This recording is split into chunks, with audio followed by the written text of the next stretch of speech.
இசிபிஎன் ஸ்தாபனத்தார் வழங்கும் கிறிஸ்துவுக்குள் புது வாழ்வு என்கிற நிகழ்ச்சியின் மூலம் உங்களை சந்திப்பதில் கர்த்தருக்குள் நான் மகிழ்ச்சி அடைகிறேன். இசிபிஎன் நேயர்களை கர்த்தர் ஆசீர்வதிப்பாராக. ஜெபம் செய்வோம். பரிசுத்தமுள்ள எங்கள் பரலோக பிதாவே, உம்மை நன்றியோடு துதிக்கிறோம், ஸ்தோத்தரிக்கிறோம். மீண்டும் உம்முடைய வார்த்தைகளை குறித்து பேசுகிற பாக்கியத்தை நீர் தந்ததற்காக உமக்கு நன்றி. இவைகளை பேசுகிறவனும் கேட்கிறவர்களும் அதன்படி செய்கிறவர்களும் பாக்கியவான்கள் என்ற வார்த்தை நிறைவேற உதவி செய்யும்.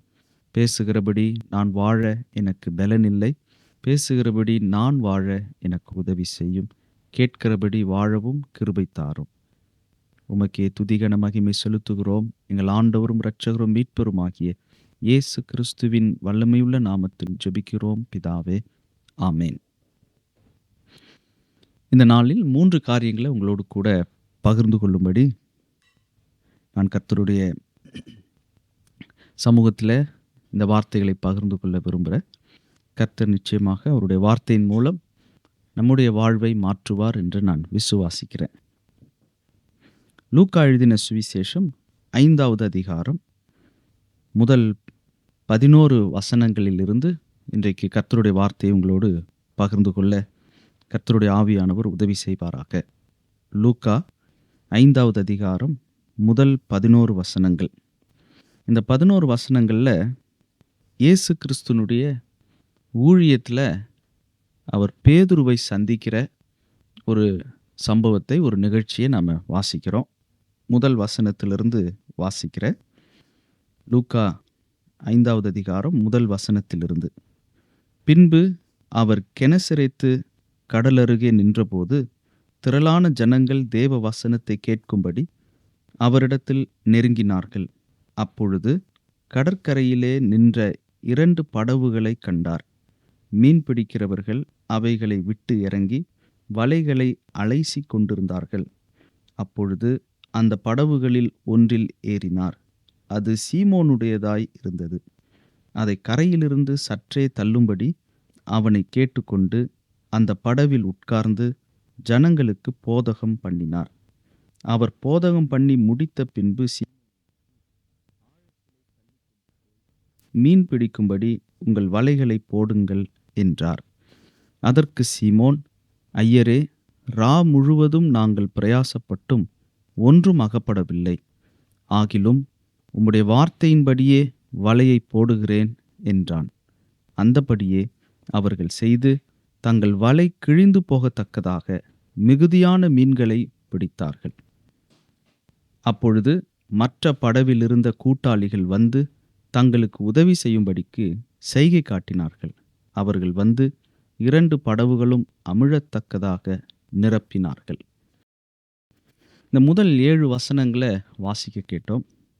இதில் இயேசு கிறிஸ்து தேவ வசனத்தை கேட்கும்படி அவரிடத்தில் வந்திருந்த ஜனங்களுக்கு கர்த்தருடைய வார்த்தையை, அவருடைய உபதேசத்தை விளக்கி காண்பிக்க, தேவராஜ்யத்தில் இருக்கிற ரகசியங்களை ஓமைகளாக சொல்ல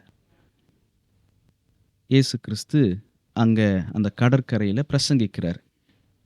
ஆனால் அந்த கடற்கரையில் 2 படகு நிற்கிது. அதில் ஒரு படகை தான் இயேசு கிறிஸ்து தெரிந்து கொள்கிறார். 2வது வசனத்தில் வாசிக்கிறோம், கடற்கரையிலே நின்ற 2 படவுகளை கண்டார். அதில் 3வது வசனம், அந்த படவுகளில் ஒன்றில் ஏறினார். அது சீமோனுடையதாய் இருந்தது. சீமோன் பேதுருனுடைய படகை இயேசு கிறிஸ்து தெரிந்து கொண்டு அந்த படகில் வேணுமென்றே அந்த படகில் ஏறி அதை கரையிலிருந்து சற்றே தள்ளும்படி பேதுருக்கிட்ட கேட்டு அந்த படவில் உட்கார்ந்து ஜனங்களுக்கு போதகம் பண்ணினார். பேதுருவும் இயேசு கிறிஸ்துனுடைய பிரசங்கங்களை கேட்டுக்கிட்டு இருக்கிறாரு. அவருடைய போதகத்தை கேட்கிறாரு.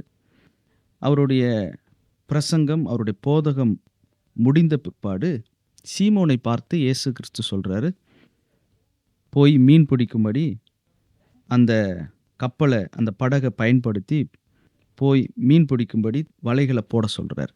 சீமோன் பேதுரு சொல்கிறாரு, தன்னுடைய அனுபவத்திலிருந்து சொல்கிறாரு, ராத்திரி முழுவதும் பிரயாசப்பட்டும் ஒன்றும் எங்களுக்கு கிடைக்கல, ஆனாலும் உம்முடைய வார்த்தையின்படியே வலையை போடுகிறேன் என்று இயேசு கிறிஸ்துனுடைய பிரசங்கத்தை கேட்டு அந்த வார்த்தையின் மூலம் அவருக்குள் ஒரு நம்பிக்கை, ஒரு விசுவாசம் வந்து, இயேசு கிறிஸ்துவினுடைய வார்த்தையின்படி நாம் வலையை போடுவோம். எவ்வளவோ பிரயாசப்பட்டுட்டோம். ராத்திரி முழுவதும் பிரயாசப்பட்டுட்டோம். இருந்தாலும் இயேசு கிறிஸ்து ஒரு போதகர். அ அவர் சொல்லுவதின்படி நாம் செய்வோம்னு நம்பி போடுறாரு. அந்தபடியே அவர்கள் செய்து, தங்கள் வலை கிழிந்து போகத்தக்கதாக மிகுதியான மீன்களை பிடித்தார்கள். இன்னொரு படகும் தேவைப்படுகிற அளவுக்கு மீன்கள பிடிச்சாங்க. இங்க பேதுருனுடைய தொழிலில் ஒரு அவருடைய புரொஃபஷனல் கேரியர்ல இயேசு கிறிஸ்து ஒரு அற்புதத்தை செய்கிறார். இன்னைக்கும் நம்முடைய வாழ்வில், குடும்பத்தில, ஊழியத்தில, நம்முடைய தொழில்கள்ல பல விதங்களில் நாம் அற்புதங்களை எதிர்பார்க்கிறோம். பல அற்புதங்களை கர்த்தர் நமக்கு செய்கிறார். சில வேளைகளில் கர்த்தர் அதை அனுமதிக்கிறதும் இல்லை.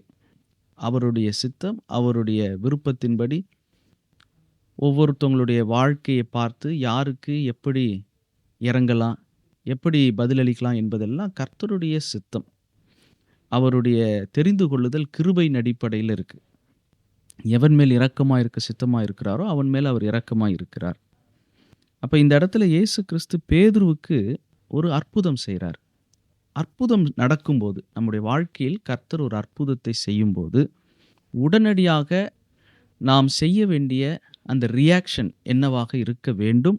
ஆனா, இன்னைக்கு நாம் நம்மை சுற்றி இருக்கிற தேவ பிள்ளைகள பார்க்கும்போதோ, அல்ல நம்முடைய தனிப்பட்ட வாழ்க்கையே வசனத்தோடு ஒப்பிட்டு பார்க்கும்போது, நீங்க கற்பனை பண்ணி பாருங்க. நம்மை சுற்றி இருக்கிறவர்களுடைய வாழ்க்கையில் கர்த்தர் ஒரு அற்புதத்தை செய்யும்போதோ, அல்லது நம்முடைய வாழ்க்கையில், உங்களுடைய வாழ்க்கையில் கர்த்தர் ஒரு அற்புதத்தை செய்யும்போதோ, நாம் என்ன எதிர்வினை செய்கிறோம்? எப்படி நம்ம ரியாக்ட் பண்றோம்? அப்படின்னு கேட்டா, பொதுவா சாட்சி சொல்லுவாங்க. அ அல்லது விருந்து வைப்பாங்க. அவங்களுடைய வசதிக்கு ஏற்றாற் போல விருந்து வைப்பாங்க. ஆண்டவர் ஒரு பெரிய அற்புதத்தை செய்தார். உதாரணத்துக்கு ஒரு பெரிய ஒரு சரீர சுகத்தை கொடுத்தார். பல வருடங்களாக குழந்தை இல்லாதபோது ஒரு குழந்தையை கொடுத்தார். அது மாதிரி ரொம்ப வருஷம் காத்திருந்து அ விசாவை கொடுத்தார். வெளிநாடுகள்ல வாழ்கிற பிள்ளைகளுக்கு, வெளிநாட்ல இருக்கிற வாலிபர்களோ, பெரியவர்களுக்கோ அவங்களுக்கு விசாவ குடுக்குறாரு அப்படின்னா, ஒரு பெரிய ஒரு பார்ட்டி அல்லது ஒரு விருந்து அங்க சபையாருக்கு கொடுக்கப்படுது. அல்லது சில பேர் வந்து பிரிந்து இருக்கிற குடும்பங்கள் பல வருடங்கள் கழித்து திரும்ப சேருகிற ஒரு அற்புதத்தை ஆண்டவர் செய்தார்ன்னா, ஒரு புத்தாடை அணியிறாங்க. இந்த மாரி பல விதங்கள்ல அவங்களுடைய கிராட்டிட்யூட், அவங்களுடைய நன்றியை, அவங்களுடைய சந்தோஷத்தை வெளிப்படுத்துறாங்க. அதை தெரியப்படுத்துறாங்க. சாட்சி சொல்லும்போதும் 3 நோக்கத்திற்காக தான் சாட்சி சொல்லுகிறோம். முதலாவது தேவனுடைய நாமத்தை மகிமைப்படுத்த, 2வது தேவ ஜனம் பக்தி விருத்தி அடைய, 3வது பிசாசு வெட்கப்பட. 3 நோக்கத்திற்காக தான் சாட்சி சொல்லணும், சாட்சி சொல்லுகிறார்கள், சொல்லுகிறோம். கர்த்தருடைய நாமத்தை மகிமைப்படுத்தி, கர்த்தர் எனக்கு இதை செய்தார், எனவே நான் கர்த்தரை மகிமைப்படுத்துகிறேன். 2வது தேவ ஜனம் பக்தி விருத்தி அடையணும். பொறாமையை தூண்டுவதற்காக அல்ல. பாருங்க, உங்களுக்கு செய்யல எனக்கு தான் செஞ்சார்ன்னு சொல்லி, தன்னை ஒரு மிதமிஞ்சிய நீதிமானாக, கர்த்தருக்கு ரொம்ப நெருக்கமானவனாக காண்பிப்பதற்காக அல்ல. எனக்கு செய்த கர்த்தர் உங்களுக்கும் செய்வார். விசுவாசத்தோடு காத்திருங்க. நிச்சயம் செய்வார் என்கிற ஒரு பக்தி விருத்தியை உண்டாக்குவதற்காக சாட்சி பகிர்கிறோம். 3வது பிசாசு வெட்கப்படுகிறதுக்காக சாட்சி பகிர்கிறோம். Very good. சாட்சி பகரலாம், பாட்டு ஸ்பெஷல் சாங் பாடலாம், விருந்து கொடுக்கலாம், புத்தாடை அணியலாம். இன்னும் நான் கேள்விப்பட்டேன் சமீபத்தில, அ அ மும்பை பகுதியில இருக்கிற ஒரு குடும்பம். பல வருடங்களாக அவங்களுக்கு குழந்தை இல்லாம இருந்தது. கர்த்தர் அவங்களுடைய ஜெபத்தை கேட்டு, அவங்களுடைய இடைவிடாத ஜெபத்தை கேட்டு, கர்த்தர் அவங்களுக்கு ஒரு குழந்தையை குடுத்தார். அந்த குழந்தையை குடுத்தது நிமித்தம், அந்த பெற்றோர் என்ன செய்தாங்க, தென்னிந்தியாவுல ஒரு ஊழியர், அவர் சில்ட்ரன்ஸ் மினிஸ்ட்ரி பண்றாரு. அவர்கிட்ட சொல்லி, நாங்க சர்ச் இல்லாத இடத்துல ஒரு சர்ச் கட்டணும்னு விரும்புறோம்னு சொன்னாங்க. அந்த ஊழியர் ஒரிசாவுல இருக்கிற ஒரு மிஷனரிய அவர் வந்து அறிமுகப்படுத்தினார். அவரு பாருங்க, தனக்கு அந்த காணிக்கை எடுத்துக்கொள்ளாம, ஒரிசாவுல ஒரு மிஷனரி ஊழியம் இருக்கு. அந்த மிஷனரி ஸ்தாபனத்துக்கு நீங்க இத குடுத்தீங்கன்னா, அங்க ஒரு சர்ச் கட்ட வேண்டிய அவசியம் இருக்கு. நீங்க அங்க உதவி செய்யுங்கன்னு சொல்லி அவர் டைரக்ட் பண்ணாரு. அந்த மும்பையில இருக்கிற குடும்பம் தங்களுக்கு கிடைத்த அந்த குழந்தையின் நிமித்தமாக ஒரிசாவுல அவங்க ஒரு சர்ச் கட்டுறதுக்கு தேவையான முழு தொகையும் கொடுத்து, அந்த சர்ச்சுக்குள்ள கடிகாரம் வாங்கி தொங்க விடுகிற அளவுக்கு உதவி செஞ்சிருக்கிறாங்க. எல்லா தேவைகளையும் அவங்க செஞ்சிருக்கிறாங்க.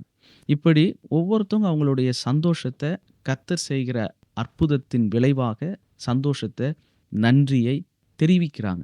அவங்க அவங்களுடைய சக்திக்கு ஏற்றாற்போல. ஆனா இங்க பேதுரு அற்புதம் அவர் வாழ்க்கையில் நடந்தபோது, ராத்திரி முழுசும் மீன் பிடிக்க அவர் வலைய போட்டும் மீன் கிடைக்கல. கர்த்தருடைய கிறிஸ்துவினுடைய வார்த்தையின்படி வலையை போட்டு 2 படகு அமிழத்தக்கதாக இப்போ வருமானம் கிடைச்சிருக்கு, லாபம் கிடைச்சிருக்கு. அங்க தொழில்ல மீன் பிடிச்சிருக்கிறாரு. உடனே பேதுரு சொல்ற வார்த்தைய கவனிங்க. இன்னைக்கு நீங்களும் நானும் அற்புதம் பெற்றால், அற்புதம் நடந்தால் இப்படி நடந்துக்கிறோமா என்பதை மட்டும் நிதானித்து பார்க்கலாம். சீமோன் பேதுரு அதை கண்டு, எதை கண்டு? அற்புதத்தை கண்டு, தனக்காக கிறிஸ்து செய்த அற்புதத்தை கண்டு இயேசுவின் பாதத்தில் விழுந்து, ஆண்டவரே, நான் பாவியான மனுஷன், நீர் என்னை விட்டு போக வேண்டும் என்றான். அற்புதத்தினுடைய விளைவு பரிசுத்த வாழ்க்கை கூட வேண்டும். அதை விட்டுட்டு விருந்து கொடுக்கிறது, ஆப்பம் கொடுக்கிறது, இல்லை ரோல்ஸ் கொடுக்கிறது, சட்டை போடுறது, இல்லை இந்த மாதிரி சாட்சி சொல்றது, இதோட மட்டும் நிறுத்திவிடக்கூடாது. இவைகளையும் செய்யணும். சந்தோஷத்தை வெளிப்படுத்துகிறோம், மற்றவர்களுக்கு பக்தி விருத்தி உண்டாக சாட்சி சொல்கிறோம், கர்த்தருடைய நாமத்தை மகிமைப்படுத்தி சாட்சி சொல்கிறோம், பிசாசு வெட்கப்படும்படி சாட்சி சொல்கிறோம், நம்மளுடைய சக்திக்கு ஏற்றாற் போல பல விதங்களில் நன்மை செய்கிறோம். Very good. ஆனால் தனிப்பட்ட ஜீவியத்தில் ஒரு அற்புதத்தை சுவைத்த ஒரு தனி நபர் என்ன செய்யணும்? கர்த்தருக்கு முன்பாக நான் பாவியான மனுஷன், தன் பாவத்தை உணர்ந்து பரிசுத்த ஜீவியத்தில், பரிசுத்த வாழ்வில் முன்னேறுகிறோமா? கொஞ்சம் யோசித்து பாருங்க. இதை சொல்லும்போது ஒருவேளை உங்களில் சிலருக்கு இது ஒரு புதுசாக கூட இருக்கும். அற்புதம் நடந்தால் நான் பரிசுத்தத்தில் வளர வேண்டுமா? இந்த மாதிரி நான் செஞ்சிருக்கிறேனா? எப்பயாவது கர்த்தர் என் ஜெபத்தை கேட்டு எனக்கு ஒரு காரியத்தை வாய்க்க பண்ணி நன்மை செய்தால், அன்றிலிருந்து நான் இந்த காரியத்தை கர்த்தருக்காக அர்ப்பணிக்கிறேன், ஒப்பு கொடுக்கிறேன், என்னை இன்னும் ஆண்டவருடைய சமூகத்தில் பரிசுத்தமாக வாழ்வதற்கு, என்னுடைய பாவத்திலிருந்து விட முடியாத சில தீய பழக்கங்களிலிருந்து விடுதலை பெறவும், இன்னும் பரிசுத்தத்திற்கு முக்கியத்துவம் கொடுக்கவும் நான் ஒரு பொருத்தனை செய்கிறேன். இந்த மாதிரியான ஒரு எதிர்வினை, இந்த மாதிரியான ஒரு பதில் கர்த்தர் நம்மிடத்திலிருந்து எதிர்பார்க்கிறார் என்கிற அந்த தெளிவு எத்தனை பேருக்கு இருக்குது? பேதுருவுக்காக கர்த்தர் அற்புதம் செய்தார். அதனுடைய விளைவு பேதுருனுடைய வாழ்வில் கர்த்தர் அற்புதம் செய்தார். நமக்காக எத்தனையோ அற்புதங்களை கர்த்தர் செய்யலாம். அதனுடைய விளைவு நமக்குள் கர்த்தர் ஒரு அற்புதத்தை செய்ய வேண்டும். அது என்ன? என் பாவ நிலையை நான் உணர வேண்டும். ஆண்டவரே, இந்த அற்புதத்தை நீங்கள் செஞ்சிருக்கிறீங்க, இதை பெறுவதற்கு நான் தகுதியற்றவன். ஆனால் என் மனைவிகிட்ட நான் கத்திக்கிட்டு இருக்கிறேன், என் கணவர்கிட்ட சண்டை போட்டுக்கிட்டு இருக்கிறேன், இன்னும் நான் மன்னிக்காதவர்கள் எத்தனையோ பேர் இருக்கிறாங்க, இன்னும் போய் நான் மன்னிப்பு கேட்காத சூழ்நிலைகள் எத்தனையோ இருக்குது. இந்த அற்புதத்தை பெற்றபோது நான் அதை உணர்றேன். நான் பாவியான மனுஷன், இந்த அற்புதத்தை பெறுவதற்கு தகுதியற்றவன். அதற்கு ஈடாக நான் ஒன்று செய்கிறேன். நான் இன்னமும் என்னுடைய வாழ்க்கையில் இருக்கிற குறைகளை, பாவங்களை, தவறுகளை திருத்திக் கொள்வதற்கு, பரிசுத்தம் அடைவதற்கு உதவி செய்யும்னு கேட்கும்போது, நமக்காக வெளியில கர்த்தர் செய்த அற்புதம் நமக்குள் செய்யப்பட வேண்டும். 2வது ஆழம். நமக்குள் அவர் அற்புதத்தை செய்யும்போது 3வதாக நடக்கிற 3வது ஆழம் என்ன? அவர்கள் திரளான மீன்களை பிடித்தது நிமித்தம் அவனுக்கும் அவனோடு கூட இருந்த யாவருக்கும் பிரமிப்புண்டானபடியினால் அப்படி சொன்னான். சீமோனுக்கு கூட்டாளிகளான செபெதேயுவின் குமாரராகிய யாக்கோபும் யோவானும் அந்தபடியே பிரமித்தார்கள். அப்பொழுது இயேசு சீமோனை நோக்கி, சீமோனுக்காக அற்புதம் செய்த கர்த்தர், சீமோனுக்குள் ஒரு மாற்றத்தை கொடுத்த கர்த்தர், சீமோனுக்குள் அற்புதத்தை செய்த கர்த்தர் இப்போ சீமோன் மூலமாக அற்புதம் செய்ய சொல்றாரு. பயப்படாதே, இது முதல் நீ மனுஷரை பிடிக்கிறவனாய் இருப்பாய் என்றார். அவர்கள் படவுகளை கரையிலே கொண்டு போய் நிறுத்தி எல்லாவற்றையும் விட்டு அவருக்கு பின் சென்றார்கள். 3 நிலையில் கர்த்தர் நம்முடைய வாழ்வில் அற்புதம் செய்ய விரும்புகிறார். 1வது, நமக்காக அற்புதம் செய்ய விரும்புகிறார். 2வது, நமக்குள் அதன் விளைவாக ஒரு அற்புதத்தை செய்ய விரும்புகிறார். 3வது, நம் மூலமாக கர்த்தர் அற்புதம் செய்ய விரும்புகிறார். ஒரு மனுஷன் மூலமாக, இவர் ஒரு ஊழியருங்க, இந்த ஊழியத்தின் மூலம் கர்த்தர் எவ்வளோ அற்புதங்களை செய்கிறாரு, எவ்வளோ பேருக்கு நன்மையாக பயன்படுத்துகிறாரு, எவ்வளோ பேருக்கு இவங்க ஆசீர்வாதமாக இருக்கிறாங்க. அவங்க யாராக இருக்கும்னா, அவங்களுக்குள் கர்த்தர் அற்புதங்களை செய்து கொண்டிருக்கிற ஒரு அனுபவத்துல இருப்பாங்க. கர்த்தர் என்னை மாற்றுகிறார். என் குணத்த மாற்றுறாரு. எனக்குள்ள வேத வசனத்தின் மீது ஒரு பிரியம், வேதத்துக்கு கீழ்ப்படுகிற ஒரு ஆர்வம், கர்த்தருக்கு பயப்படுகிற பயம், அவரை அறிய வேண்டும் என்கிற ஒரு தாகம், ஒரு பசி, பரிசுத்த ஜீவியத்துல வளரணும் என்கிற ஒரு நோக்கம். இப்படியெல்லாம் கர்த்தருக்கேற்ற பிரியமான காரியங்கள், எனக்குள்ள ஆவிக்குரிய சுபாவங்கள், தெய்வீக சுபாவங்கள், கர்த்தருக்கேற்ற ஒரு பிள்ளையாக, அவருக்கு பிரியமான பிள்ளையாக நான் வளர்றேன் இல்லையா? இதனுடைய விளைவு தான் நம் மூலமாக, அப்படிப்பட்டவர்கள் மூலமாக கர்த்தர் காரியங்களை செய்ய, கிரியைகளை செய்ய, ஊழியங்களை செய்ய, கர்த்தர் கிரியைகளை நடப்பிக்க அப்படிப்பட்டவர்கள தான் பயன்படுத்துவார். ஆனா இன்னைக்கு இந்த 3 நிலையில பெரும்பான்மையான கிறிஸ்தவர்கள் அவங்களுக்காக கர்த்தர் செய்ற அற்புதத்த தான் எதிர்பார்க்கிறாங்க. எனக்காக கர்த்தர் இத செய்ய மாட்டாரா? எனக்கு இத செய்ய மாட்டாரா? இதை செய்து அவர் கடவுள் என்று நிரூபிக்க மாட்டாரா? அத செய்யலன்னா கடவுளுக்கு கண் இல்ல, காது இல்ல. அவர் கடவுளா? நான் எதுக்காக கடவுள நம்பணும்? குடும்பத்துல ஒரு தாயையோ, தகப்பனையோ, ஒரு உறவையோ, மனைவியோ, கணவரையோ இழந்துட்டாங்கன்னா, அவங்க இறந்துட்டாங்கன்னா, அதனால விசுவாசத்த விட்டு வழி விலகி போனவர்கள் எத்தனையோ பேர் இருக்கிறாங்க. கடவுள் ஏன் என் குடும்பத்திலிருந்து இந்த உறவை எடுத்துட்டாரு? அவங்களுடைய சாவு, மரணம் என்னுடைய விசுவாச நம்பிக்கைய பாதிக்குதுன்னா, அவங்க எந்த அளவுக்கு விசுவாசத்துல பலவீனமா இருக்கிறாங்க. எனக்காக கர்த்தர் இதை செய்தால் நான் விசுவாசிப்பேன். எனக்காக நான் கேட்கிறவைகள கர்த்தர் எனக்கு செய்யலன்னா, என்னுடைய விசுவாசமும், ஜெபமும் அது அங்க ஊசலாடுது, அங்க தடுமாறுதுன்னு சொன்னா, கர்த்தர் என் மூலமாக எனக்குள் அவர் செய்ய வேண்டிய கிரியைகள் எவ்வளவு குறையுது என்பத நாம் விளங்கிக் கொள்ள முடியும். இத கேட்டுக்கிட்டு இருக்கிற நீங்க, இந்த வசனத்தோடு உங்கள நீங்க ஒப்பிட்டு பாருங்க. இந்த வசனத்தோடு நான் என்ன ஒப்பிட்டு பார்க்கிறேன்? கர்த்தர் எனக்காக செய்யணும்னு கேட்டுக்கிட்டு இருக்கிறேனா? அத மட்டும் கேட்டுட்டு இருக்கிறேனா?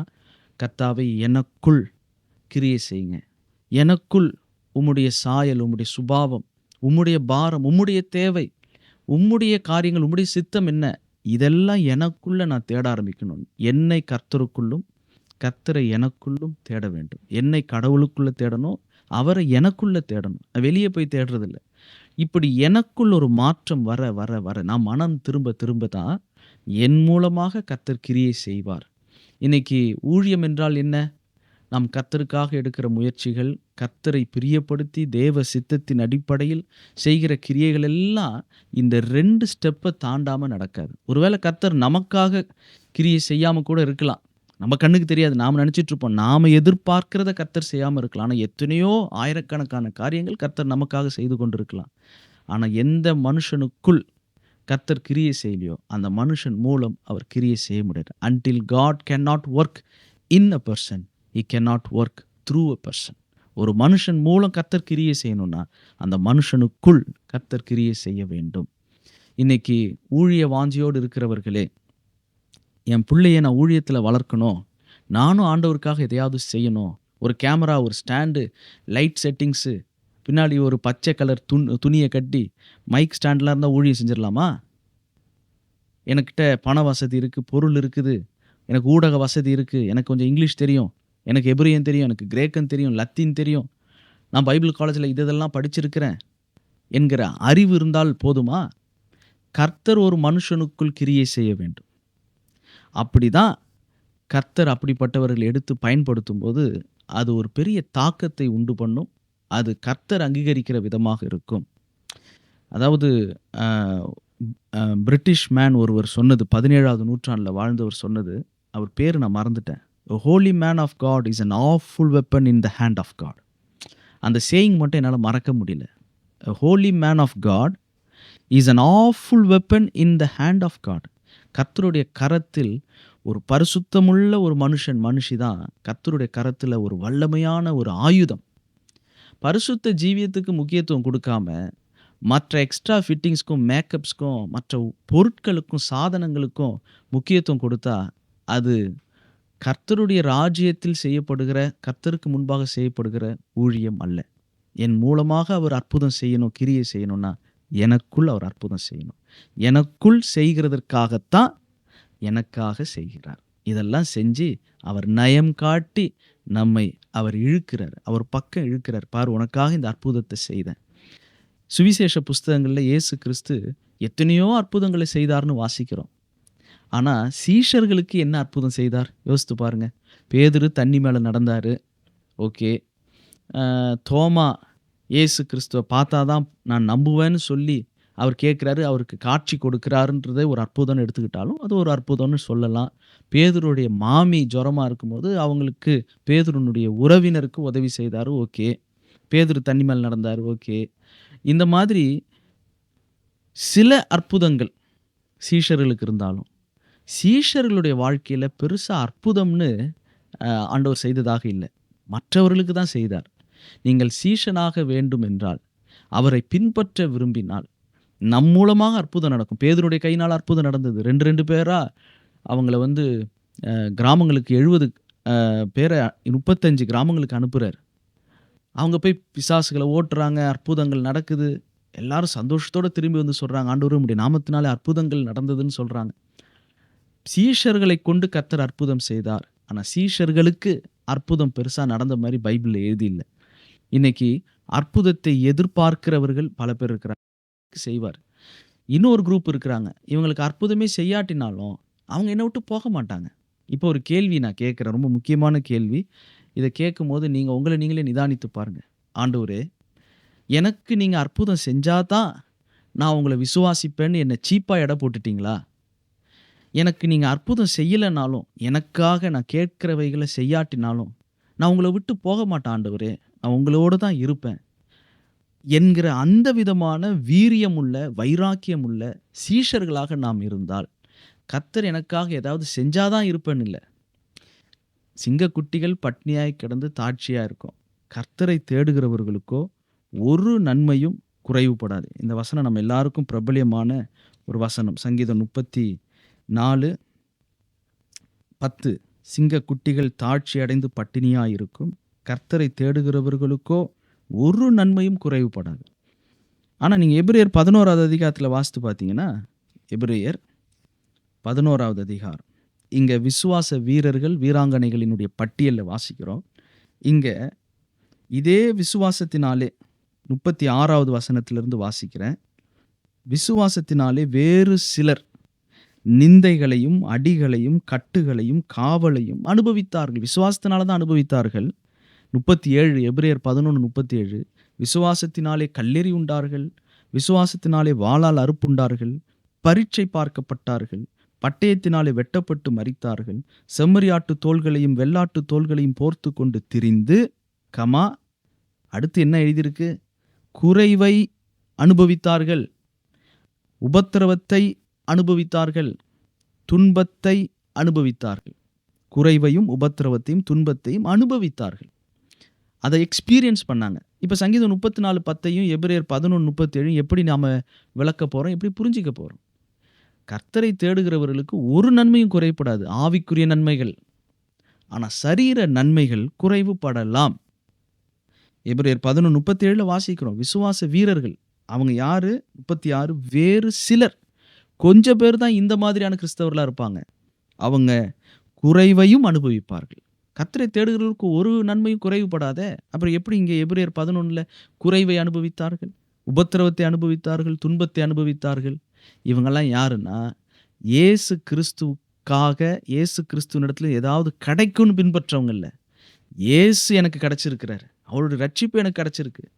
கர்த்தரை தேடுகிறவர்களுக்கு ஒரு நன்மையும் குறைவுபடாது. இந்த வசனம் ஃபேஸ்புக் வசனம்னு சொல்லலாம். ஃபேஸ்புக், இன்ஸ்டாகிராம்ல, வாட்ஸ்அப்ல, சோஷியல் மீடியாவுல ரொம்ப ஃபெமிலியரான ஒரு வசனம். ஆனா இது ஒரு துக்க வீட்ல, ஒரு சாவு வீட்ல, நீங்க உங்க உறவினர்கள, உங்கள் நெருங்கியவர்கள இழந்து நிற்கும்போது இந்த வசனத்த வாசிப்பாங்களா யாராவது? ஒரு துக்க வீட்ல அம்மாவையோ, அப்பாவையோ, மனைவியோ, கணவரையோ, சொந்த பிள்ளையையோ இழக்க கொடுத்தவங்க முன்னால சவப்பெட்டியில அந்த உறவினர் இருக்கும்போது, கர்த்தரை தேடுகிறவர்களுக்கோ ஒரு நன்மையும் குறைவுபடாது அப்படின்றத அந்த இடத்துல சொல்லுவாங்களா? சொல்ல மாட்றாங்க. எந்த நன்மை குறைவுபடாது? எனக்கு ரட்சிப்பு குறைவுபடாது. பரிசுத்த ஆவியினால் உண்டாகும் சந்தோஷம் குறைவுபடாது. தேவ நீதி குறைவுபடாது. கர்த்தர் நிச்சயமா என் பக்கத்திலிருந்து எனக்காக யுத்தம் பண்ணுவார். இப்படிப்பட்ட காரியங்கள்லாம் குறைவே படாது. ஆனா உலகத்துல நாம் இந்த மார்டல் பாடியில, இந்த உலக சரீரத்துல, மாம்சத்துல வாழும்போது நாம் குறைவை அனுபவிக்க அழைக்கப்பட்டிருக்கிறோம். இந்த உலகத்திலே உபத்திரவம் உண்டு. இங்க நமக்கு பாடுகள் உண்டு. கிறிஸ்துவுக்கு நல்ல போர் சேவகர்களாக தீங்கு அனுபவிக்க தான் நாம் அழைக்கப்பட்டிருக்கோம். இனி தீங்கை காணாதிருப்பாய்ன்றது ரொம்ப பிரபலமா இருக்கு. அத ரொம்ப தேடுறோம். ஆனா தீங்கு அனுபவி அப்படின்னு பவுல் தீமோத்தேயுக்கு சொன்னத இன்னைக்கு வாழ்கிற கிறிஸ்தவர்கள் ரொம்ப குறைவு. இப்படி சொல்றதுனால விசுவாசம் இல்ல, கர்த்தர் எனக்கு அற்புதம் செய்ய மாட்டாரு, இது என் தலைவிதி, செஞ்சா செய்யட்டும் செய்யாட்டி போகட்டும், அப்படி இல்ல. கர்த்தருக்கு சித்தமானால் இந்த காரியம் வாய்க்கும். அப்படி செய்யலனாலும் பழைய ஏற்பாட்டில தானியேலுடைய நண்பர்கள் சொன்ன மாரி, அவர் விடுவித்தாலும் விடுவிக்காமற் போனாலும், நாங்க இந்த சிலைய வணங்க மாட்டோம். அவர்தான் எங்க தேவன்னு சொன்னாங்க. அப்படிப்பட்ட ஒரு வைராக்கியமான ஒரு விசுவாசம் இருந்ததுன்னா, அவர்ட்ட ஏதாவது கிடைக்கும், அவர் கொடுத்தா தான் கடவுள் அப்படின்னு இல்ல. அவர் கொடுத்தாலும், கொடுக்காவிட்டாலும். ஒருவேளை நான் எதிர்பார்க்கிறத அவர் கொடுக்காம இருக்கலாம். நான் எதிர்பார்க்கிறது 1, 2. ஆனா எதிர்பார்க்காத எத்தனையோ நன்மைகள் கர்த்தர் நமக்கு செய்றாரு. இன்னைக்கு நம்ம மூச்சு விடுறோம்னா, நம்ம எதிர்பார்த்தா கேட்டா குடுக்குறாரு. அவர் நமக்கு இந்த ஜீவன, இந்த வாழ்க்கைய நமக்கு கொடுத்திருக்கிறாரு. நமக்கு ஒரு நல்ல பிள்ளைகள குடுத்திருக்கிறாரு. ஒரு மனைவிய, ஒரு கணவர குடுத்திருக்கிறாரு. அதுக்காக நாம் கர்த்தர ஸ்தோத்தரிக்கணும். கர்த்தர் செய்த உபகாரங்களுக்கு நன்றி சொல்ல பழகணும். 3 காரியங்கள். கர்த்தருக்காக கிரியை செய்வதற்காக தான் கர்த்தர் எனக்குள் கிரியை செய்கிறார். எனக்குள் கிரியை செய்வதற்காக தான் எனக்காக கிரியை செய்கிறார். இந்த எனக்காக செய்யணுன்றதுல மட்டும் நின்று விடாமல், கர்த்தர் ஒவ்வொரு முறையும் அற்புதம் செய்யும்போது, வெறுமனே எல்லாரும் செய்ற மாரி பாரம்பரியமாக மட்டும் செய்து விடாமல், நான் பாவியான மனுஷன், தன் பாவ நிலையை உணர்கிறதற்கு அற்புதத்த நாம் பயன்படுத்திக் கொள்வோம். கர்த்தர் செய்கிற அற்புதங்களின் மூலம் பரிசுத்த ஜீவியத்தில் வளர கர்த்தர் கண் திறப்பாராக. அப்படிப்பட்ட தெளிவை இந்த செய்தியின் மூலம் உண்டாக்குவாராக. இதற்காக நான் ECBN ஸ்தாபனத்திற்காக கர்த்தரை துதிக்கிறேன். இதன் மூலமா யாராவது ஒருவர் எங்கேயாவது இந்த வசனத்தை கேட்டு மனம் திரும்பி, இனிமேல் கர்த்தர் ஏதாவது ஒரு அற்புதத்தை செய்து புதிய வாகனமோ, வீடோ, ஏதோ ஒரு நன்மையை செய்யும்போது, அது வெறும் சந்தோஷமாக மட்டும் நன்றி அறிதலோடு கொண்டாடி விட்டு விடாமல், தனி வாழ்வில் பரிசுத்தத்தில் வளர நாம் நம்மை ஒப்புக் கொடுப்போம். ஜெபம் செய்வோம். பரிசுத்தமுள்ள எங்கள் பரலோக பிதாவே, பரிசுத்தத்தில் வளர்கிறதற்கு நீர் எங்களுக்கு கொடுக்கிற ஆசீர்வாதங்கள் எங்களை இன்னமும் பரிசுத்தத்திற்கு நேராக வழிநடத்தட்டும். அப்படிப்பட்ட தெளிவு உண்டாகட்டும். வெறுமனே கர்த்தர் எங்களுக்கு இதை செய்தார், பிள்ளைகளை கொடுத்தார், நன்றி சொல்லி சந்தோஷப்பட்டு மற்றவர்களையும் மகிழ்ச்சிப்படுத்தி விருந்து கொடுத்து ஃபோட்டோ எடுத்து இப்படி ஃபேஸ்புக்லேயும் மற்ற இடத்துலையும் போட்டு வசனங்களை கீழே எழுதி இப்படி மட்டும் செய்துவிட்டு போய்விடாமல், அதை நாளடைவில் மறந்து விடாமல், கர்த்தர் இன்னென்ன காரியங்களை எங்களுக்கு செய்திருக்கிறார், எங்களுக்கு பிள்ளைகளை கொடுத்திருக்கிறார், பிள்ளைகளின் பிள்ளைகளை காண உதவி செய்திருக்கிறார். இதெல்லாம் பார்க்கும்போது நான் பாவியான மனுஷன், இன்னும் பரிசுத்தம் அடைய, பரிசுத்த வாஞ்சை பெருக அற்புதங்கள் உதவி செய்யட்டும். அப்படிப்பட்டவர்களுடைய வாழ்வின் மூலம் கர்த்தர் இந்த சமுதாயத்தில் பெரிய தாக்கத்தை உண்டு பண்ணுவீராக. இந்த ஜெபத்தின்படியே நாங்கள் விசுவாசித்து எங்கள் ஆண்டவராகிய இயேசு கிறிஸ்துவின் மூலமே ஜெபிக்கிறோம் பிதாவே. ஆமென். ஆமென்.